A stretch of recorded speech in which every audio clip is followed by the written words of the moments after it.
I love journeys. I love stories, and yours is fascinating to me. From Idaho, and Jim Harbaugh knocked on your door for Stanford. Is that the way this kind of started for you, Taysom? Yeah. Look, when I was coming out of high school, I really narrowed it down to two schools, and it was Stanford and BYU.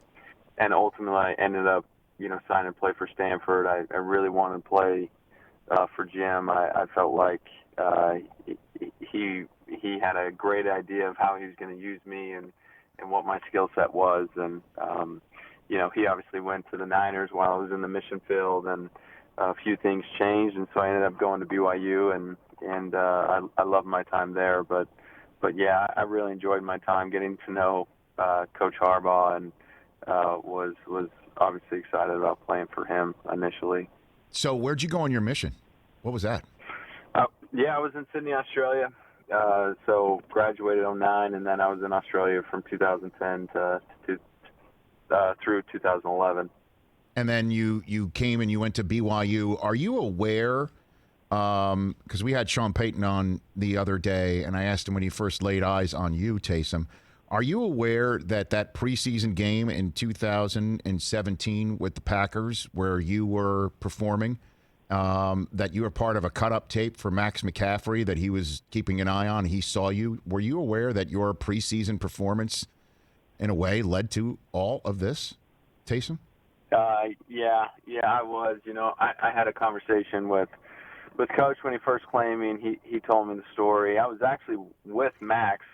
Max was on the phone with Coach because Coach was trying to get him to come down as a practice squad spot, and he shared the story with me as he was watching Max, and then he realized and started asking, who's this guy that keeps throwing him the ball, and as you alluded to, the rest has been history. Yeah, and he also said to a bunch of people, I mean, when you were named the starter, and it was kind of surprising to a lot of people that you were the one he turned to, that he had told all manners of broadcasters, from Troy Aikman to Michelle Tafoya to anybody, when the conversations were brought up with them about what if Drew went down, certainly with Bridgewater now on a different team after going 5-0 in this spot last year.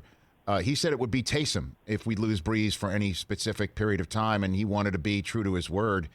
When did he tell you that, though, Taysom? Yeah, Coach and I had a few conversations through training camp, and as we finalized training camp, we had a conversation, and the plan was always, because my role was so unique, that if something happened to Drew mid-game, that Jameis would finish the game, just because we didn't want to lose two people because of what I'd be doing that game. And then, the next week that I would have an opportunity to go. So that was our conversation. That was, my expectation going into the season. And so I wasn't surprised when it played out that way. But what does it mean to have a coach actually keep his word? Yeah, look, I trust Coach Payton, and it means a lot, Obviously, sometimes you can have conversations and then people go back on their word, but I would say that my experience with Coach has always been really positive, where he's certainly a man of his word, but he is a guy that, like, if he believes in you, like, he creates opportunities for you. So, and that's really all he's done for me since I've been in New Orleans, is created opportunities for me, and that's really all you can ask for as a player. Hey, you watched all the way to the end. Thanks for that. Watch more right here.